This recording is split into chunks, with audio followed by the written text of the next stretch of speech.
Mesdames, Messieurs, bonjour, bienvenue et bonsoir. Ça dépend de là où vous êtes en train de suivre Canal Numérique Télévision au cours de cette émission Mozindo, à qui nous avons mis en place pour pouvoir débattre en République démocratique du Congo tout ce qui est l'actualité. Pour nama solo toyeko solo na mambi matali mboka na biso République démocratique du Congo na mokoma lelo tolengeli to beta li solo na matali misala ya IGF na ekolo Congo démocratique sima ya ba révélation epesamaki na mambi matali ba compagnie ya mabanga ya talo na monyela RDC tokosolola pe mambi matali publication ya calendrier électoral selon bandeko ya lamuka esalemaki wenguba mokonzi Kinshasa. Mwana mboka Martin Fayulu Madidi elongo na Adolphe Mozitu Mfumumpa ancien premier ministre ekolo Congo démocratique basakolaki toko beta pe lisolo ya mambi matali maponami na bituka ekolo Congo démocratique ezali 14 provinces mokoka eponamaki sima ya mokanda ya cour constitutionnelle oyo ekendaki na ndako makotali aka mambi makati na ekolo Congo démocratique to ministère ya intérieur Kaya Congo central, ba avocat ya gouverneur Atou Matubwana Nkuluki, ba komelaki ministère ya intérieur pour ba réclamer retrait ya province ya Congo central na liste ENA, mais surprise eye simana yango. Finalement, Justin Luemba a été notifié pour assumer l'intérim na province ya Simon Kimbango. Pour ce faire, deux invités Nakatia Manaka Mukomwalelo poto sur la mambi matali et Naoti Kolakisa. Yali Bosso et Zaline Kofal Mamba, coordonnateur et un mouvement citoyen, ton mouvement et à pression Kogito RDC à qui je dis bonjour. Bonjour, Ndeko Fred Mwangi, Mbote et Matondi Nenge, tout le monde nous sommes au Komwalelo, Matondi Zonga Minge Payankolo. Puis to sepeli pendengo ya biso omukolo mwalelo mikolo mileki mwa ebele tokutanite oyepela manaka mozindo te biso to sepelaki na matali mambi oyo tolenge na mokoma lelo opea oya kopesa eyano na mambi matali position ya Kogito RDC. Qu'en est-il d'abord na lingomba ya Kogito? Non, Kogito se porte très très bien. Bientôt là pour tout lancer ensemble par rapport à comment on a nini par rapport à enjeu et puis restructuration il y a Kogito donc Kogito se porte vraiment très très bien et tout évolue comme il se doit. Très bien. Motoai balé tozaine na manaka mokoma lelo ndeko Fiston Madidi yazali communicateur ya Nouvel Élan bar la muka ayeko pesa eyano na mituna ya biso na kati ya mozindo mokoma lelo lokwa na lobaki onkotela tokosolola pe mami matali publication ya calendrier électoral selon la muka na pesi ombote pe na yambio nesengo mwana mboka parce que ezali mbala ya liboso oya kosanga na biso na manaka oyezalaka deja mbala na mbala na Canal Numérique Télévision.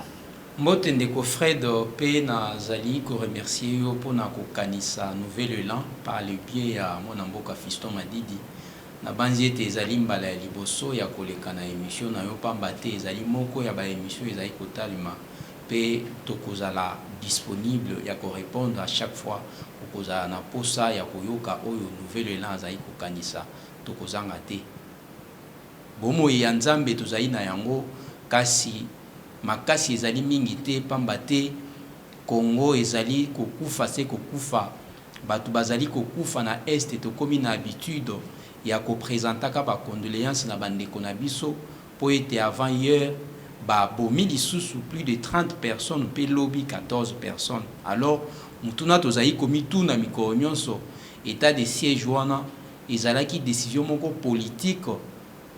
Il y avait quelque chose d'autre qui s'est caché derrière cet état de siège. Rien n'évolue jusque-là. na banzi ete tokolobela yango na émission na yo. Très bien. Na moni ndeko Fiston Madidi na Martin Madidi kombe kokana. Kokesana te mebe kokana. Est-ce que ezali na très to e ali bota yoko? Ndeko Martin Fayulu Madidi président élu azali congolais. Ndeko Fiston Madidi azali congolais et la kisi tozali bandeko. Réponse nanga na koki kopesa yango wana. Très bien. Nakeye pa ngambo ya ndeko Fall Mamba, coordonnateur ya Kogito RDC, tant na monio na elamba ya pembe, na moni boni olingaka lo bopeto, na kanisi lususu eleko biso tozaka na eteelo, na mambi makoleka na mokoma lelo to moni na nzela singa mindele, ba video ekotambola bilenge, ba sambwisi nzoto ya bomoto, ba kei na nzela oyo mibeko epekisi.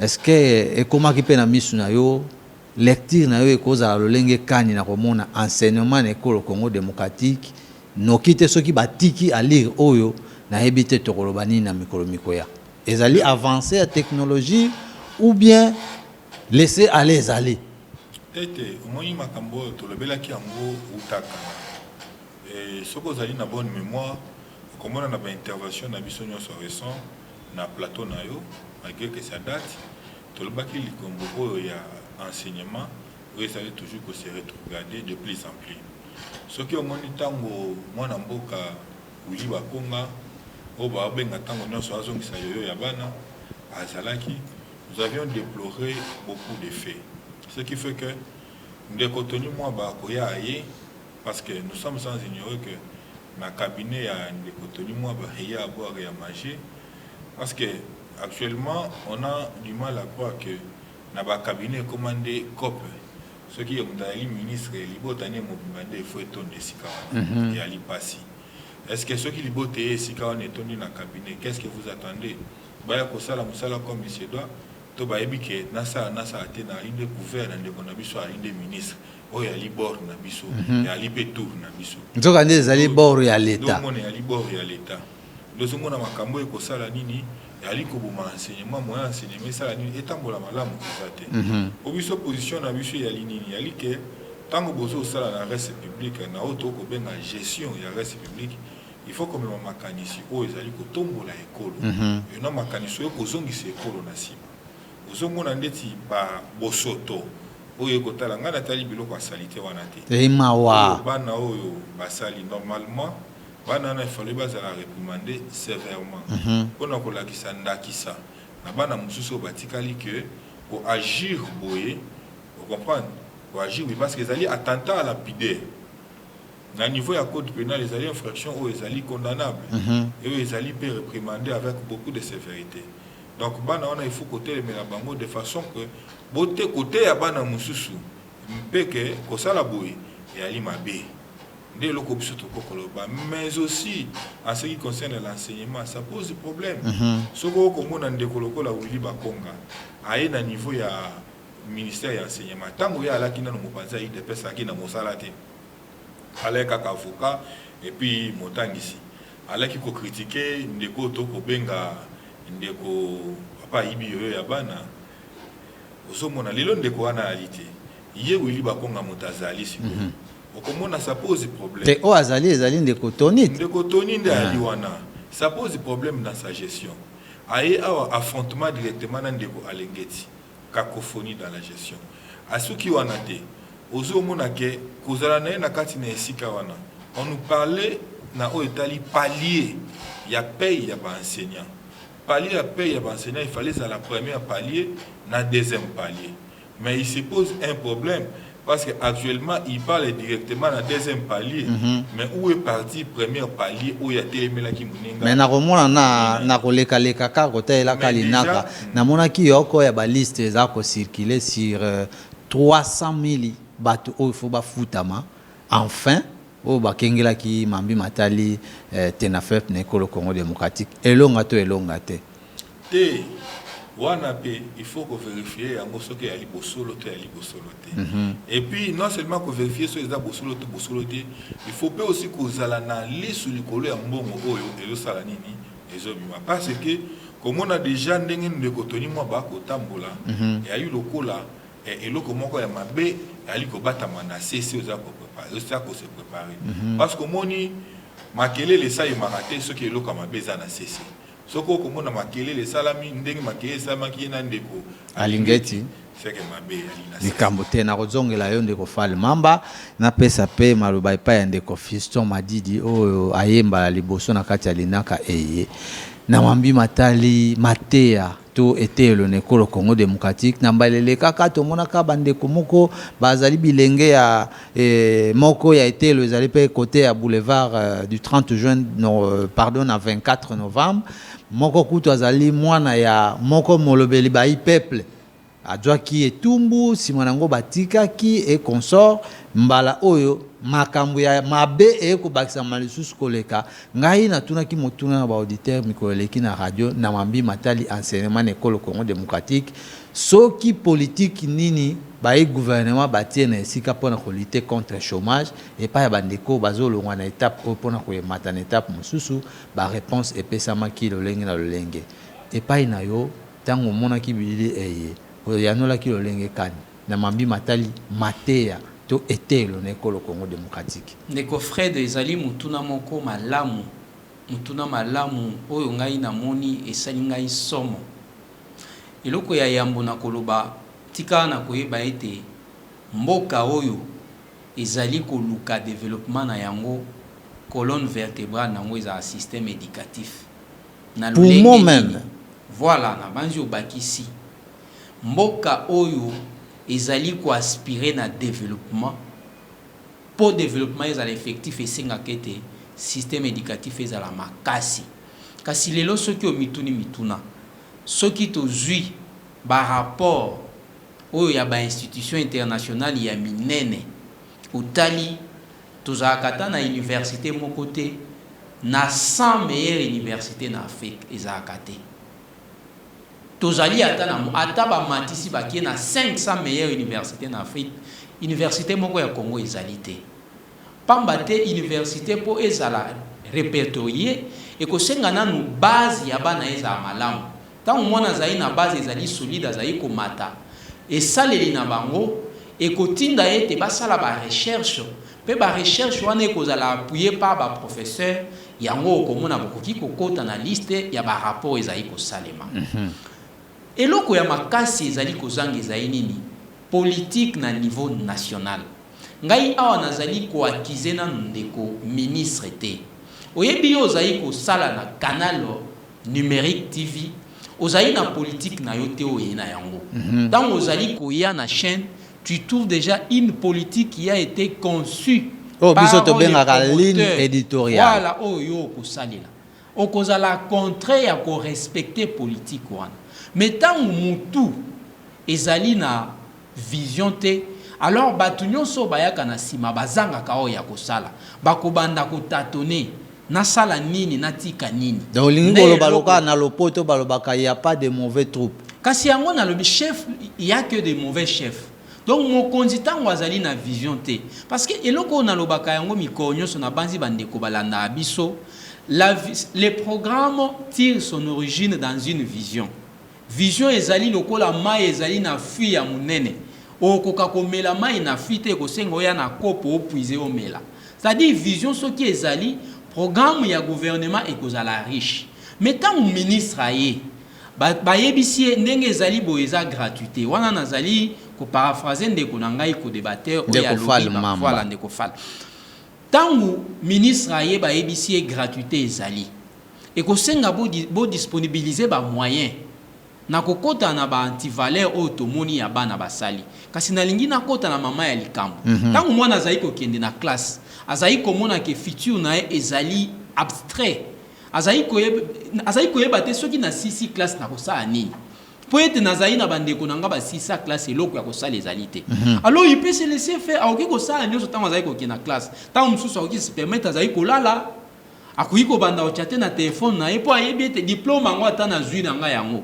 ebele bazali ba million ba 600 bazali kozwa mosala te mais tango mwana ayebi ete osilisi classe na yo ozali kokende ba soumettre na test ozwi musala na yebiso te conscience ekozonga mwana ko se permettre ko sala ba buzoba wana mingi te nazongeli siko na mama ya likambo ya gratuité ndeko na ngai est tozalaki prêt ya kokende na gratuité lo lenge pouvoir oyo emetaki yango en place mais ezali bosenga ya constitution ekolo Congo constitution esengi yango kasi constitution ezali mbongo te soki osimbi constitution lobi constitution e nalingi gratuité mba moko abimiseli yo mbongo ekosenga koluka mbongo na kokende na nini na concept moko économique mutu oyo aza kofuta ba employé akoki ko defa mbongo te po afuta employé bafuta badefaka mbongo po investir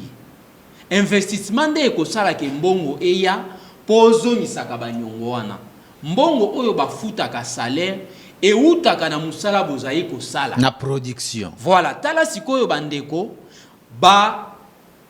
et c'était une disposition constitutionnelle ezali koboya yango effectivement mbongo ezali pembeni te bino mbala moko gratuité boke nango ti na 8e EB éducation de base nasuka bosai nini bozosa recours na ba institution ya Bretton Woods ba devisa bino mbongo bofuta seke kolakisaki bon soki a retourna yo ozana posa ya combien supposons bazana posa ya 1 milliard de dollars pour bafuta c'est-à-dire nyongo wana chaque année ba obanda au devisa bino toujours 1 milliard ezali pe ba disposition na maimatali boyokani entre mikili ya bapaya to lingomba na oya biso te nazai koloba kaka RDC te mikolo ebele na Afrika etambola rappel le lengeli mituna ezai yayo na banzi to ko répondre te so ko ko tangela ngai mboka oyo edefaka mbongo po efuta ba fonctionnaire yo lobi motuna nde ezali ya ngai voilà. Nalingaki na zonga na molongo na oto okosolo na mambi matali ba bevie to moni na ba réseaux sociaux miti ana nesika ya moboti lokola tata bana oyo bakei na mbeba eye soki ezalaki libota na yo etumbu ndini yo lingaki kopesa ndeko Fred ezali lokola ozali na pota tokopesa po maloba pa ndeko Fred ozali na pota ozali koluka ete kisi ekota na pota po ekauka okosala nini okolongola nanu salito ezali likolo ya pota po ete soki salito wana elongwe na banzi ete kisi ekosala musala na yango très bien mais soki ozwi kisi omatisi yango likolo ya salite kisi wana ekosala musala te elingi koloba nini likambo tozali kodécrier lelo ekosenga tosukola pota po totia kisi nde nazali koyebisa yo solution ezali boye lelo ekosenga baétat généraux ya système éducatif bazali na mbongo te omoni ndenge ndeko Tony asakanaki na baenseignant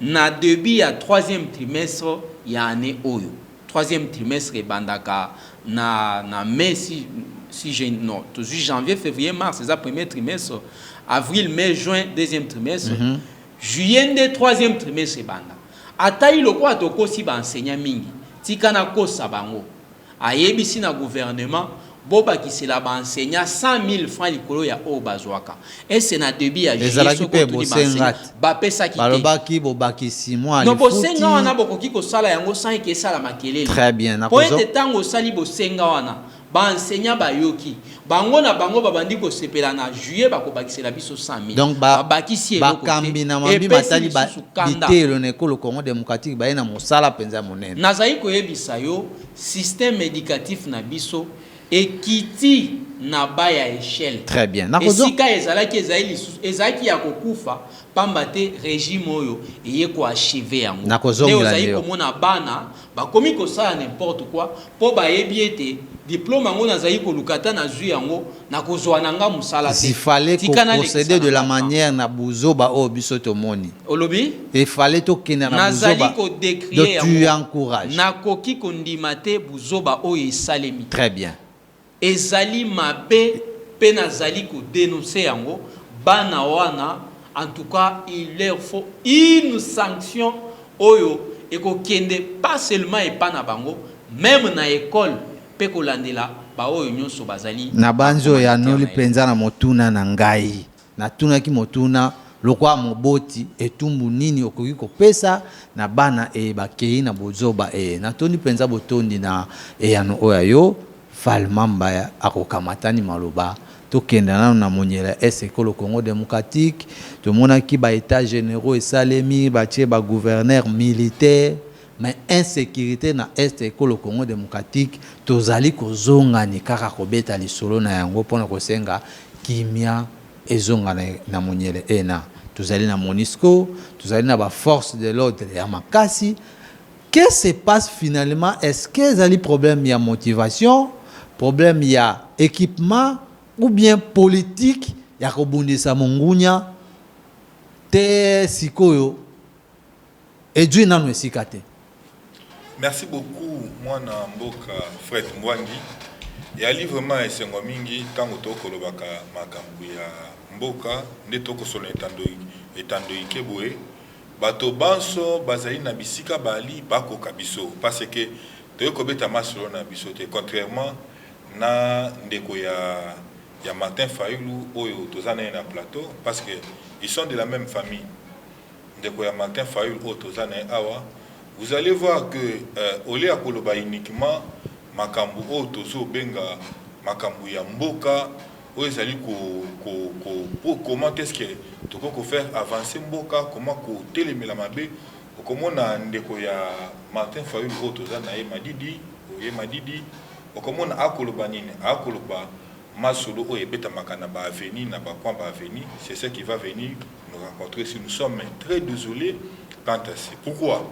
Parce que quand nous parlons de l'éducation, vous devez savoir, c'est très important, la gestion de la res publique. C'est quoi d'abord? Parce que gestion de la res publique est très importante. Oh, il faudrait comprendre d'un côté. De l'autre côté, quand Platon nous parlait des cités modernes, l'école idéale, les consorts, il nous parlait, il faisait allusion à la particularité. Ce qui fait que dans la gestion, il y a gouvernement. Chaque ministre dans le secteur a une responsabilité. Tant que ministre est tenu moi à côté sur table projet autour de projet à gratuité. Mais maintenant, pendant qu'on maintenir le projet parce que pour qu'il y a déjà une mise en application. C'est à lui aussi de venir avec des propositions, des initiatives. Comment est-ce qu'il peut innover? Comment est-ce qu'il y a certaines réformes dans le ministère? Ça se passe comme ça. Il y a un rôle, il y a autre benga conseil des ministres. Ministre na ministre a mis ma proposition, ba initiative na ministère na ba réforme, a mis ma yango wana ba débattre, à défendre yango. Après quoi, bataille la faisabilité, après quoi, adopter yango. Ce qu'il faut d'abord faire asseoir yango, faire asseoir yango. Contrairement na oyo ndeko ya Martin Fayulu tozana na kati ya plateau yo a koloba. Okoyo kaya koloba nini? A koloba est-ce qu'il fallait ba réforme o ezali na niveau ya ministère ya enseignement, il fallait ndeko Chilo Mbonda ya kosala yango.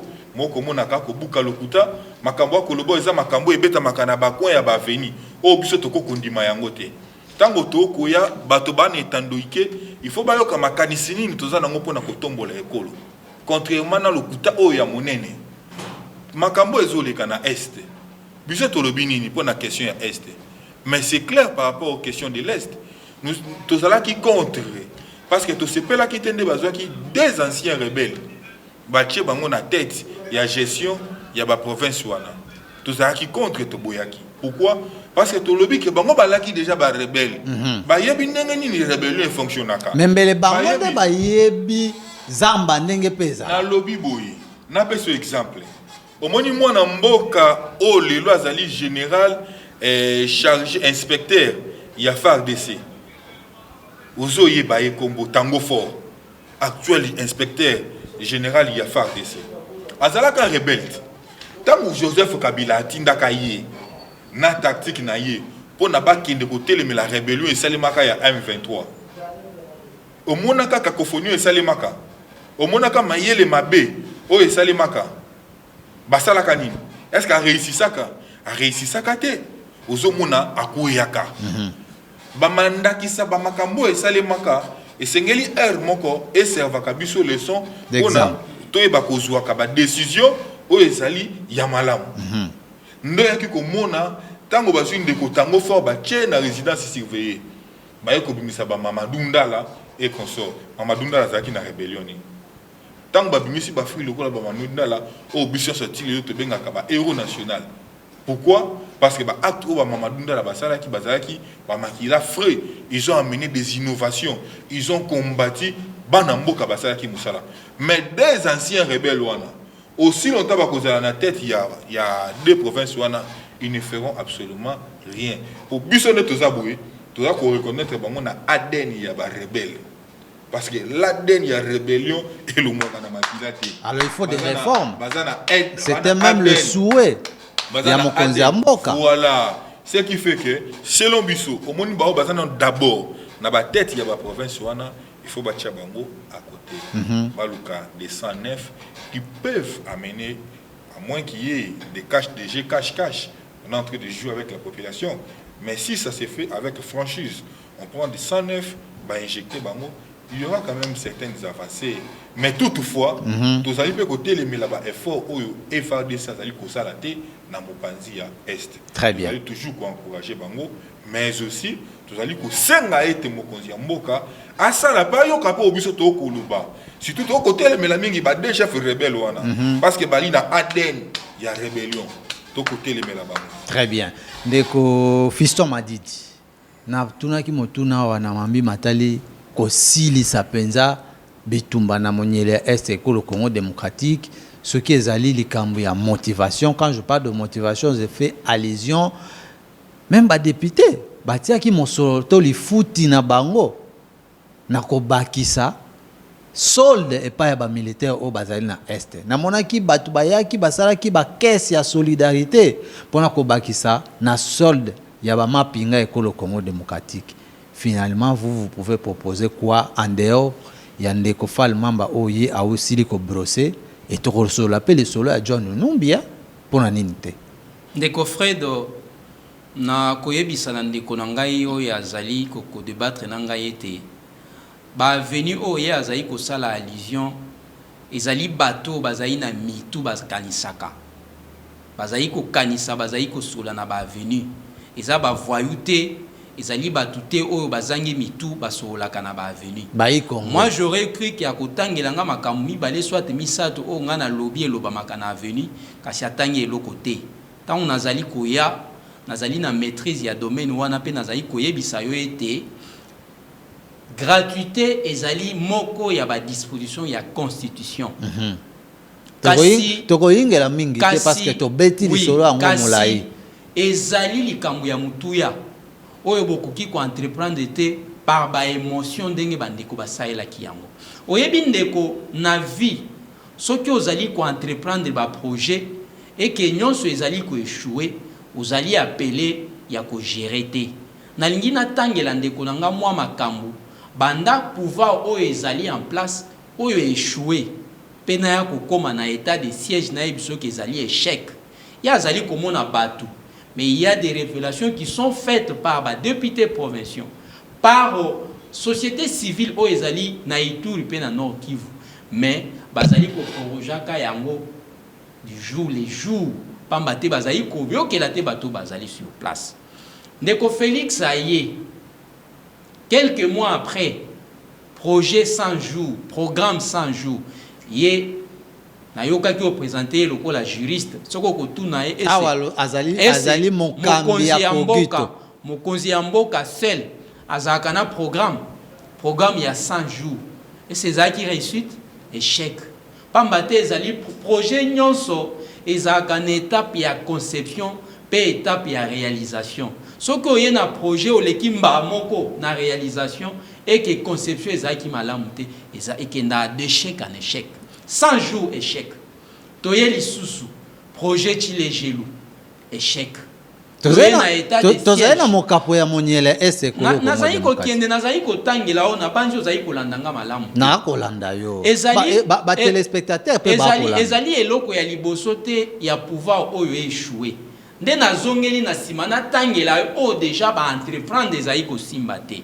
bakei na gratuité échec pamba te préparation ya malamu ezalaki te gratuité kobanda na première primaire ti na 8e ebe éducation de base po ete bato wana oyo bazalaki na enseignement ebele bazalaki non payé misusu bazalaki ba nouvelle unité mais ba effort ekosalema po bato bazwa mwa mosolo koyebiso boye budget oyo ya biso ezala modique enveloppe salariale yango moko ezwa déjà 2 milliards de dollars bato ebele bazalaki kofutama te budget na bino eza autour ya 3.5 milliards ya biso tangu oyi na kati ya bayi Kongo nazali ndeko tikelanga ta na yebisa ndeko na ngai oyo ya azali kokanisa basola na ba avenue ozana maloba tangu bozali na budget autour ya 3.5 milliards enveloppe salariale ezali kolia ba 2 milliards yo ozwi bato oyo ozali na makoki ya kofuta te oyo ba parents bazali kofuta bazali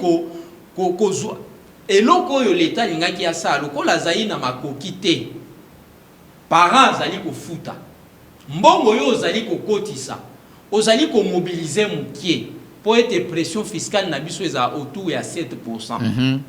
Baninga mususu na Angola soko ke bazali autour ya 30% ya PIB na bango. Mbongo ezali kokota mukie. Mais yo yebisi ba parents bo futa bato wana lisusu te, ngai nazali kozwa bango en charge. Yo ozali na mbongo te. Okofuta bango ndenge nini? Bazali na pasi pamba te parents azali kofuta lisusu te. Enseignant azali koketangisa yo po zali na makoki ya kofuta akomi délaissé et komi po ezala gratuité ya enseignement mais komi gratuité ya enseignant bakomi kofuta et moi tu bambongo mwike o bana bafutaka ezali ko permettre te bazali kofuta motuna pona monyela nazali ko kende siko nazali ko tangelo ba échec oyo nyonso bazali ko entreprendre ezali ko échouer na kesi ezali pe likambo ya ngonga te na état de siège yango wana état de siège oyo ozali ko lobandeko c'était la dernière cartouche. Ezali lokola militaire azali na front abeti masasi atika ina moko tangu rebelle azali ko résister et ko senga o luka ndenge nini na ko fixer plutôt likolo na ye po etakufa mais yo rebelle azali awa obeti cartouche ya suka pembeni au moins ko sambwe bandeko bakendeki na état de siège na lombango lokola ezaki cartouche ya suka etikaki toyoka ki ba révélation ba militaire bazali mukie ressources humaines ezali mukie banani bakobunda et encore ça bato bazali kobunda oyoka ndeko na yo confrère na yo sango azaka interpellé pona ba révélation asaki muto azali kobunda pe na état de siège ozali kopesa ye prime ya $20 muto atiki libota ozali kopesa ye $20 na salaire modique azwaka soki ya 180,000 francs. Au kanisa ko yiko tia maele ne nyonso bunda tozali na ba militaire o bazali bien formé bakoki ko bunda kasi bandeko bakendeki na lolenge ya mbango na moto asali mosala afutamite na moto asali mais azui mwa ndambo ezali ndenge moko ezali na ndenge moko na moto ya sai musala afutamite na oyo asali musala makasi ofuti eloko ezangati na bazandenge moko muto azali ko est-ce que tozali komona langi moko na ba micro to simbi toyo komona pembe na lobi boye ndeko Fred minute même parce que oko kamatani parce que il faut protéger nga yem minute ekozala partager ezali yem tozali na maloba ozali na maloba pe soit bozali bino mibale naza na deux co-débatteur okosite et puis tokopesa ni kasi fayo te ya ye okay azali juriste ndenge o présenter na présenter ye lo ba mokambi ya kokito kongai na yaki koloba maloba te sepelisa ye na yaki koloba maloba oyo ko sepelisa peuple congolais azali konyokwama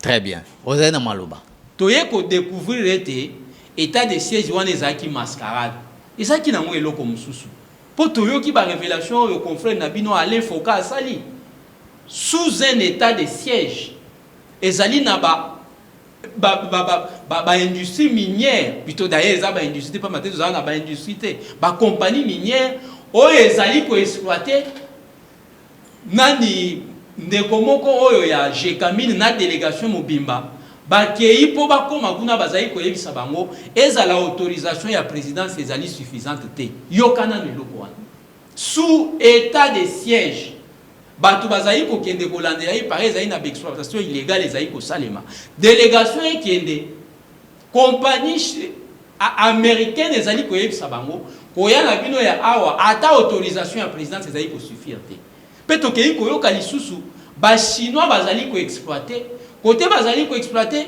sous territoire chinois et pas na biso na Congo na état de na monete okenga moisusu nazalaki kosola na yo boni okoki kopesa ba piste de solution pour ko silisa insécurité na est ekolo ba piste de solution ezali ba piste ngai tango nazali ko yanola na yebisa ki ete kota ezali na salité tanga na kundola soki yazali na ba réponse ya likolo ngai nazali kokota na muzindo. C'est ça être analyste. Très bien. Télémana nouana. Tozali komona ete o ba révélation nyoso ale faut pas ya noter. Ezali ko l'accepter bandeko. Bazalaki na souci. Ya kosilisa bitumbate. O ete ressources humaines ezali mukie. Ressources financières ezalité. Depuis yo ezali impossible na monela est. Impossibilité wana bango moko Olanda o est Olanda ka ba député provincial. Nous devons respecter quand même les minutes. Matondi boto. Oyoka ki société civile na kopesa animaloba epa ende ko fali mamba. Souci ezalaki ya kosilisa na kozongela yo.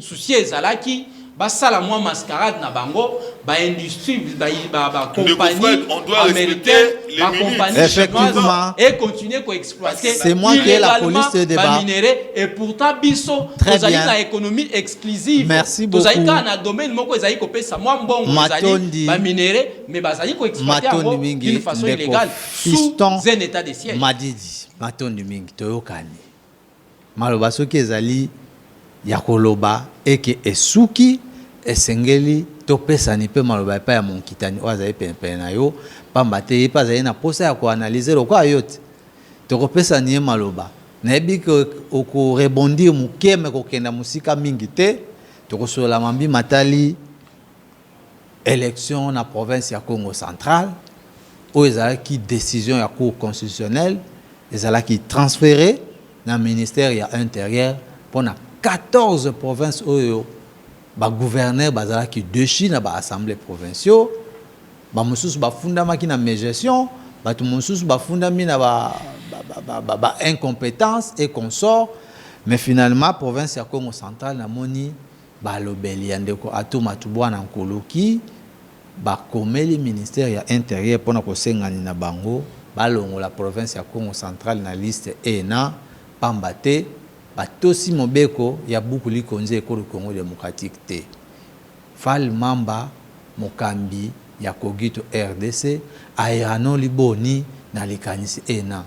Merci beaucoup mwana mboka Fred Mwangi oyebi biso to bandi makambo etando ikelelo te kolobela na etali ba intérêt ya population mais naza ko kamwa tango na koyoka ndeko Fiston Madidi oya ali bongo ndeko ya Martin Fayulu pendeko na yo po ete yo poza i congolais loko ngai bi oya zali ndeko ya Martin Fayulu Madidi nazali clair et puis na précision parce que na ko rebondir na o etali ba élection et puis na kolobela pe na o etali niveau surtout province ya Congo central et pas ya ba grâce Tchassa précisément mais je suis surpris d'apprendre que mon frère vient parler de sa vie na plateau et les téléspectateurs basali bazoyo kaye. Mais ça c'est une aberration. Il parle de sa vie à part ça il parle que de sa vie à part ça à l'objet l'autre côté où ils allaient relatif na gestion ya mboka où ils allaient contribuer na évolution ya mboka où ils allaient faire avancer la République. Voilà na maloba na yo. Na lobby il n'a pas parlé de la République. Il n'a pas participé, il n'a même pas contribué, mais il a parlé de sa vie. Je vais vous faire voir comment est-ce qu'il a parlé de sa vie. On ne vient pas na plateau pour parler de la République avec beaucoup plus de légèreté. Dans la bisika légèreté na ekutami, les autres c'est qui s'engaillent. Il assume, il s'est dit que oui. Il vient dire des histoires où ils allaient fausses. Et le Bamakana Bakouan y a venu. Des histoires fausses, des histoires non fondées. Mais Azo Peso des Eyano. Ne Makambuya Zolo na plateau. ne makambo loba makana ba kwa ba venir mais loba makambo yango ezali nini loba yango ba yoka yo ba téléspectateur bazali kolanda loba makambo ngala lobi ya aloba yango vous êtes protégé aloba makambo na loba loba mana venir azo ko loba yango na botola ki o maloba na pesi pa ndeko fal mamba pamba te yozaki na ozali ko loba lokwa pasteur ozalaki na minute oyo epesa melaki yo ndeko fiston to pesi pe maloba pa ndeko. Merci beaucoup ndeko frère yango na lingaka plateau na yo parce que na plateau na yo molongo ya laka eza pas mozindo eza mozindo ko mona ndeko fiston azo mulunga na po azo kokota na mozindo te pourquoi azo kokota na mozindo te azui maloba oyo loba makana ba coin ya ba veni yango ayena ngo aza koloba pourquoi ngana ko rappeler yango moi je ne peux jamais rappeler des histoires sans fondement sans soubassement nazo yango na bandela yango c'est sa responsabilité et il doit s'assumer. Très bien. Parce qu'il dit tout sauf la vérité, sauf qu'on contribue à l'évolution, sauf qu'on contribue à l'avancement. Il y a autre Zobenga, République démocratique du Congo. À moins, nazo Tchapo, nazo Banga, nazo Lobanin.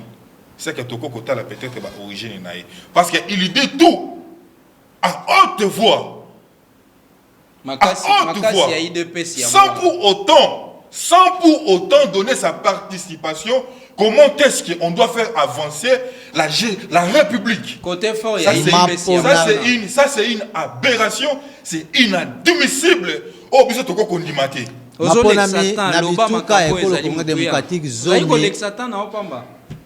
Ndeko Fred, on comprendre que co-débatteur nanga obenga ki omokomalelo. Il commence à baigner dans des fétibilités.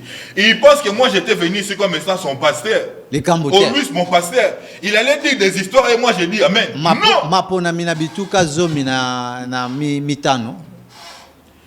Bon, donc on soit d'abord au Italie, Congo central.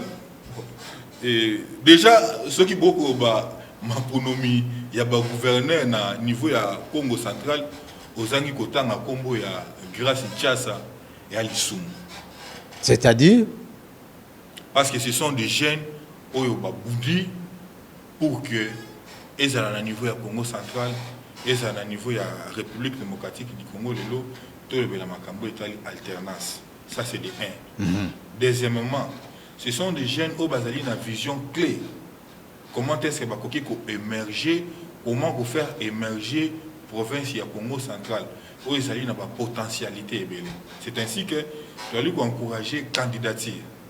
Il y a mon Mboka grâce Nchassa. Au lobby Tu as encourager la candidature. Il y a mon Mboka grâce Nchassa. Au Wapi, tu sengi na bandeko nyonso parce que il faut voter na conscience. Bandeko ba cause la habilité pour voter à niveau du Congo central, c'est avec beaucoup de responsabilités et je m'assume. Avec beaucoup de conscience, beaucoup sa confiance dans moi, grâce à Tchassa, parce qu'au niveau de la compétence, il est compétent. Au niveau du savoir-faire, il est qualifié. Alors, démarche, il y a Balobeli Ndeko Atou Matubwana. Balobi qui a violé la Constitution parce que Atou Matubwana n'a jamais été dessus. Conformément à mon découvert le Congo démocratique. Makambo ya mwana mboka tumatubwana ya lisi joto koko vande la kolobate parce que dans les principes c'est que mwana mboka tumatubwana koka soko za gouverneur té parce que nous connaissons déjà l'histoire tout ce qui s'était passé là et tout il a été protégé il doit assumer mais maintenant qu'on l'a dit ça suffit parce qu'il y a beaucoup de bévis. Est-ce que vous avez résisté à Motou Makassi? Non. Il y a bras de fer ou bien parrainage comme une souka? Ndeko Fred Mbwangi, wani yali biloko ngana lobité. Ngana lobi boye. Na gestion ya province ya Congo central et pas mwana mboka Atou Matubwana ezalaki vraiment oyo et c'est pas ça qui va te l'histoire autozo benga ya Atou Matubwana ezali déjà à côté parce qu'azalaki destitué conformément, ils avaient respecté les normes. Très bien. Il est déjà mis de côté, l'histoire est déjà dans le passé. Très bien. Mais tu peux aussi confiance dans l'élection quand bien même que tu as inopportun, il fallait tout le essentiel. Parce que tu as l'élection en 2023, l'élection et le gouverneur, tout le monde qui est inopportun, il faut qu'on privilégie le Namboka. Très bien. Mais le coup là, ils ont opté pour ça, on n'a pas le choix, on se soumet à autre règle et à majorité, c'est ça aussi, autre règle et à démocratie. Très bien. Tout en saluant, candidature une fois de plus, il y a mon Namboka grâce Nchassa. Très bien. Alors, tu as cité, tu as cité Salikanis Nabiso, Namaimatali Mbela, et Utaki pa bandeko ya Lamuka, Mikoleki, Balakisaki na kato calendrier électoral selon Bango, pour Namaimatali Kobongsama pour Namneko le Congo démocratique et Kendaki Mokapo na Mokapote na Mokolo ya publication ya ba résultat selon Ndeko Fayulu Martin, Pendeko Adolphe Mozitu. Bato ebele bapesaki biano na bango pona koloba ke bango loka bazali bayi politique basenga ki dépolitisation ya seni bazali na ndingisa te ya kolakisa calendrier électoral celle la seni a la monopole ya kolakisa calendrier. Qu'est-ce que vous dites à propos de la proposition ya calendrier bandeko Lamuka? Merci beaucoup mon Mboka Fred Mwangi malgré non na kufite mais au côté de maloba suka. Ya suka te. On a les canisi na maimatali to lengela ki lelo. Peut-être na ko comprendre que et ali na o émission à lelo boye suki sa biso to koloba nini. Ndeko Adolphe Mozitu na ndeko Martin Fayulu ba yali bana mboka. Et puis na démocratie liberté yaraka. Mais to ko kopekisa ndeko Martin Fayulu Nandeko Adolphe Mozitu va réfléchir te. To pe bacha makanisi na bango na papier. Basali malamu. Yali makanisi na bango o bango bachi sikanini na papier.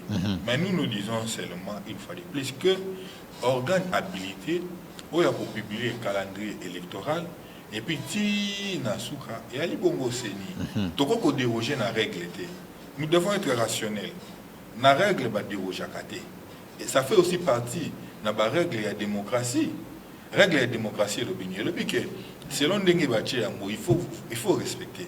C'est on est allé prérogatif ya seni pour na commission calendrier. Mais toutefois, tu encourager peu moi na mboka Martin Fayulu na Adolphe Mozitu nde bache makanisi na bango na papier peut-être peu et ko peut ko aider commission et auto ko benga ya seni peut-être peu ko aider bango na mise en place il y a programme to manaka ya élection ya lipi malamu te po ba libana mboka oko pekisa bango ko réfléchir te oko pekisa bango ko chama kanisi na bango na papier te ndo auto kokoloba. Très bien. Ndeko Fiston Madidi kamata ni maloba na yebi ko sangisa yango na motuna na maimatali ko bongsa mapona mina bituka ekolo Congo démocratique o ezali zomina minei na province ya Congo central balobeli atumwa na balobi niet procédure wana ezali violation ya constitution okobakisani malobana o etali publication ya calendrier o ebino bolakisaki baike balobi ke ndenge fallement balobi ke bozali na droit ya ko réfléchir à haute voix lokola ba congolais banso sika oyo bino bosengi de politisation ya seni bino bayi politique kaka boye ko proposer calendrier. Est-ce que les alités que boteyi na désert? Na banzi ndeko Fred moninga nanga atie makelele awa. Ngai nazali ko ba mambu ya veni. Nga kutu na meki ko lobata makambo eloba na veni. Mokapo na to leka kini yango. Tokei siko na mambi matali bituka. Ozo comprendre ka ine eloko ko lobata. Makambo ya veni onga na meki nanga. Il a soutenu. Ya lobi eloko te. Ali ne eloko ko lobata. Yango ko mona azali ko tiambulunga na boyita ba téléspectateur. Tozali na mozindo bana. Ali ne eloko ko lobata akoloba nini? Ayo afongola matoi. Ayo makambo ya veni o nazali ko loba. Très bien. Kamata ni maloba. Mozindo ezali be molongo. Avant na kota. Une nouvelle est là batinda ba communicateur bali na avant na kota na kota na question yo opposé à ba élection na lingina rappeler yo été tant ndeko Félix a sali président de premier la République séminaire na ba gouverneur na yebi lisusu ya de cela 2 ans a yebi sa bango boye après 3 mois na kobanda ko évaluer bino donc à chaque trimestre il y aura une évaluation banda la ka yango ti lelo oyoka déjà sangisi ba gouverneur ayebisi bango bo évaluer gestion na bino. Mais ça n'est suivi na Covid-19. Et ça Covid annonce, je me rappelle, ça n'est suivi na Covid-19. L'activité qui paralysée. Vous avez la parole de Kofisson. Quand moi je parle des choses sérieuses, très bien.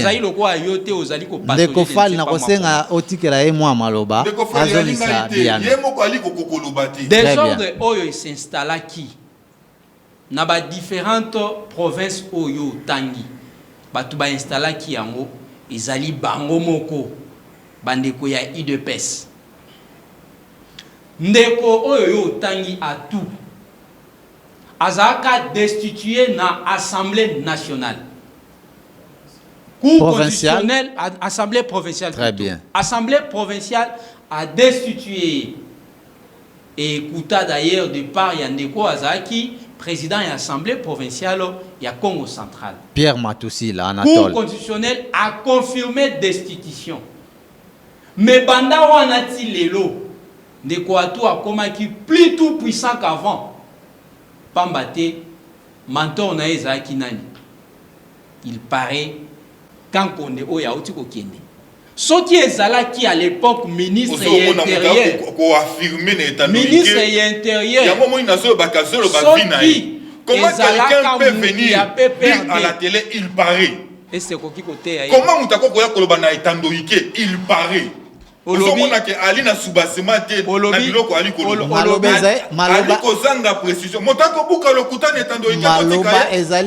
peut pas cautionner des histoires comme ça. Il paraît. Ça, ce sont des imputations. Il impute des faits que lui ne maîtrise pas.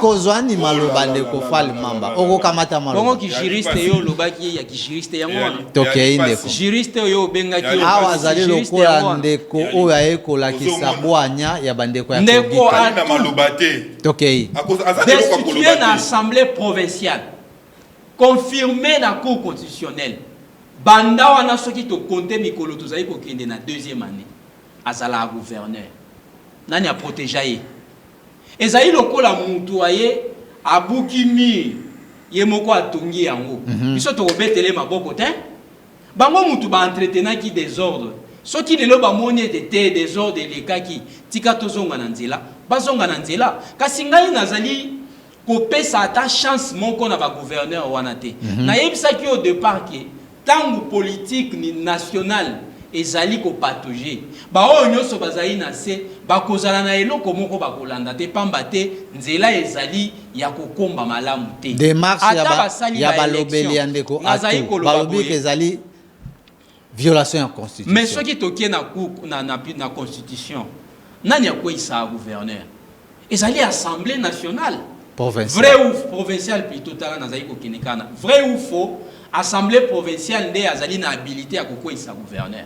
Vrai. Voilà. Et c'est assemblée provinciale ya Congo central asala yango te asala yango. Publication ya calendrier. Bakei na cour constitutionnelle. Cour andimi yango. Kasi ndeko wana akomaki lolendo koleka. Nani azaki ko soutenir ye. Publication ya calendrier ya bande. Ezali ndeko ka kondete. Publication ya calendrier. Nazali ko kende lisusu. Et c'est na liste. Na liste na yo ozali na yango. Liste ozali na yango. Et c'est alikobuka lokuta. Publication ya calendrier. Mais okozo maloba pamba te to ko kenda washite. Kankonda alaki ko soutenir à tout matubwana. To komi ko kenda pena. Ça ce sont des allégations gratuites. To komi ko kenda poto si salinaka. To zela publication ya calendrier bandeko ya lamuka. Désordre na désordre na ndeko mukumadi. Et c'est kombo na ezali na liste. Sankour kombo ezali na liste. Nazali koyebisa yo ete bango mutu babuka kimi soki balingi batonga yango lisusu etali bango pamba te babuka balingi bazongisa yango to kobetela bango maboko. Wana likanisa na yo.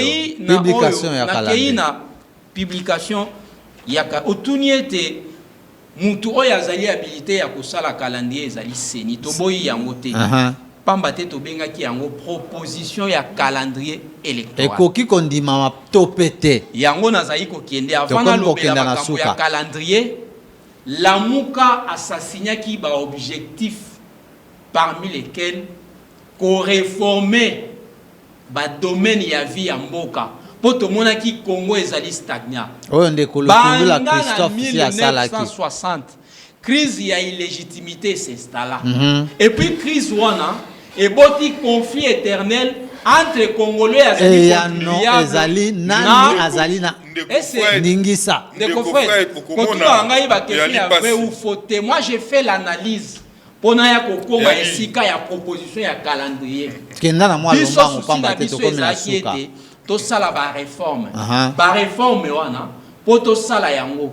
To ndima nanu ba institution ezali en place te. Pamba te ezali ba institution illégitime. Nous avons demandé des assises au ekosale mandeo ya ba institution. O ekoki kozala convoqué par communauté internationale ou batata na biso ya molimo. Tozali komona bangambu na bandeko na ngambu bazali ko kanga matoi. Biso to ko kanga maboko te. To ko proposer pour ezali na raison de la réforme et salima. Très bien. Yango moni to bandaki na proposition ya sortie de crise. Toye na proposition ya loi organique portant fonctionnement. Les lorsque vous avez komona makambo zali ko mais bosali yango dans la confession religieuse bosali yango hors ba institution. Oui. De kofret kopesa biso to ndimaka ba institution comme la souka yango tozali ko sala équilibré. Okotala po soki tosala ki proposition oyo ozali komona bandeko oyo baye koboma mboka balobaki ete lamuka azali koprovoke processus électoral nde toyebisi bango te tozali dans les bons botala calendrier yango oyo tozali dans les bons. Donc il faut okoki kosolola pendant 50 jours et après topesi ba proposition de loi na biso na ba institution wana après avoir kosolola na botoli yo maloba bandeko balandi bakolanda biso bipai na bipai nakanisi bolandi makanisi ya moko na moko oyo tobiangaki na manaka moko malelo na maetolengelaki mpona kolobela res publika ndenge ndeko Fall Mamba alobaki tokomi mpenza na suka mpona kosisa linaka na biso na tolengelaki ndenge nalobaki yango nkotela natondi botondi penza na baibanso balandi biso bipai na bipai Fall Mamba esengela ki tolobela pe mambi matali marche bandeko ya lamuka mengonga penzeki conclusion ekoki kozala nini na maeto sololi en 30 secondes poto totika esika la bandeko isusu yambo totondi ondengo ya biso mokolo mwa lelo yami bale tozo senga été na nouvel élan et Adolphe Muzutu que nous respectons. Il faut à des fois continuer d'avoir communicateur au bazar pour maîtriser le sujet au peut bakoki ko ça la fierté il y a parti non nous vous respectons parce que vous ancien premier ministre et puis actuel opposant et cause la vraiment malamu parce que et toujours regretter makasi koyoka babilo kotoyoki na plateau awa nous comprenons que nous avions eu à faire un échange na muto azali vraiment na maîtrise il y a sujet à l'éloté et puis la maîtrise ya ndenge nini mboka ezotambola te totondi botoni mwana mboka Fall Mamba Fiston Madidi na ebite pour la conclusion 30 secondes na remettre en question koki koloba nini na baimboka pamba te alakisi ba faiblesse ebele na plateau azali koloba makambo oyo ezali na mutuya te asali publicité à bakandidat lui peut devenir avocat na botola ki omaloba lui peut devenir avocat tozaye na mozindo lui peut devenir avocat tozaye na mozindo comment il faut devenir lui peut devenir avocat tozaye na mozindo lui peut devenir avocat tozali na mozindo lui peut devenir avocat je suis professionnel de la justice. Mais comment devenir avocat? Matondi mingi bolandi biso na botoli le 15 nde rendez-vous ya suka na botoli na ba oppresseur et le 15 botos na balandi nous envoie des chômeurs qui n'ont rien à dire qui ne peuvent que justifier leur vote à la na balandi ndeko Fall Mamba lui peut devenir avocat natondi bino botondi bino et mettre ma qualité en doute il peut devenir avocat na mbala ya yambo pona linaka devenir avocat. Il faut apprendre à respecter les Padou Bombusa sungaki biso Jeff Azam azalaki na biso elongo balasima tokolengela bino mambi matali oyo kaka mboka ye kotambola na yango totondi bino botondi botikali branché na canal numérique télévision pona linaka lisusu.